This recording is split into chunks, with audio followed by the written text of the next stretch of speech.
গত 2024-এর জুলাই এবং আগস্টে বাংলাদেশে যে বিপ্লব সংগঠিত হয়েছে, এটা নিছক কোনো হঠাৎ করে ঘটে যাওয়া ঘটনা অথবা আন্দোলন নয়, বরং প্রজন্মের দীর্ঘদিনের পঞ্জীকৃত ক্ষোভ এবং জুলুমের বিপরীতে মাজলুমদের একটি ক্ষোভের বহিঃপ্রকাশ এবং প্রজন্মের পুনর্জাগরণ হিসেবে আমরা বিবেচনা করছি। জুলাইতে যা হয়েছে নিঃসন্দেহে সেই স্মৃতিগুলো এখনো আমাদের চোখে ভাসে। জুলাইয়ের একটি আদর্শিক ভিত্তি রয়েছে, একটি আদর্শিক জাগরণের মধ্য দিয়ে মূলত জুলাই সংগঠিত হয়েছে। আমরা যদি খুব খেয়াল করি যে জুলাইতে সবার মাঝে একটা মানসিকতা ছিল যে আমরা ন্যায়ের পক্ষে, অন্যায়ের বিপক্ষে, আমরা সবসময় মাজলুমদের পক্ষে, আমরা জালেমদের বিপক্ষে অবস্থান, এবং এর জন্য যদি আমাদের জীবন দিতে হয় তাহলে আমরা শাহাদাতের তামার বানিয়ে জীবন দিব, কিন্তু আমরা পিছপা হব না। আমরা দেখেছিলাম যে সে সময় সকলের মধ্যে শাহাদাতের সেই তামান্না, শহীদ আবু সাইদ থেকে শুরু করে প্রত্যেকের মাঝে এই চিত্র আমরা দেখেছিলাম।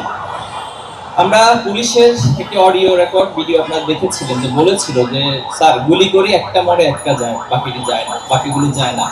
তাহলে এই যে একটি অদম্য স্পৃহা, নিজের জীবন দিব কিন্তু অন্যায়ের কাছে মাথা মতো করবো না, এই আদর্শিক ভিত্তি মূলত জুলাই আমাদেরকে রচনা করে দিয়েছিল। আমরা সেখানে দেখেছিলাম যে স্যাক্রিফাইসের মানসিকতা, এই স্যাক্রিফাইসের মানসিকতা ইসলামের ইতিহাসের বিভিন্ন জিহাদের ময়দানে আমরা দেখতাম। যখন সবাই আহত অবস্থায় থাকতো, একজনের কাছে পানি নিয়ে আসা হতো, কিন্তু সে পানি পান না করে এটা অপরের কাছে এগিয়ে দিত।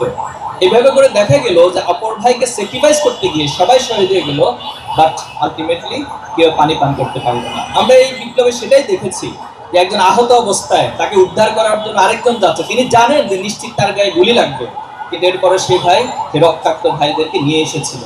তিনি নিজে আহত, ওনাকে যখন স্ট্রেচে করে নিয়ে যাওয়া হচ্ছিল হসপিটালে, তিনি বলছিলেন যে ভাই আমাকে নিয়ে চিন্তা করতে হবে না, আপনার সামনে অগ্রসর হন, আন্দোলনকে সফল করুন, বরং আন্দোলনকে সফলতার মধ্যে দিয়েই আমার এই আহত হওয়া, আমার শহীদ হওয়ার সার্থকতা খুঁজে পাবে। আমরা সে সময় দেখেছিলাম যে ঐক্যবদ্ধ কিভাবে হইতে হয়, যে একটা জাতি পুরো একটি স্পিডকে লালন করে, একটি জাগরণকে লালন করে পুরো প্রজন্ম, শুধু একটি প্রজন্ম নয় বরং বৃদ্ধ থেকে শিশু পর্যন্ত প্রত্যেকের মাঝে একটা স্পৃহা আমরা দেখেছিলাম।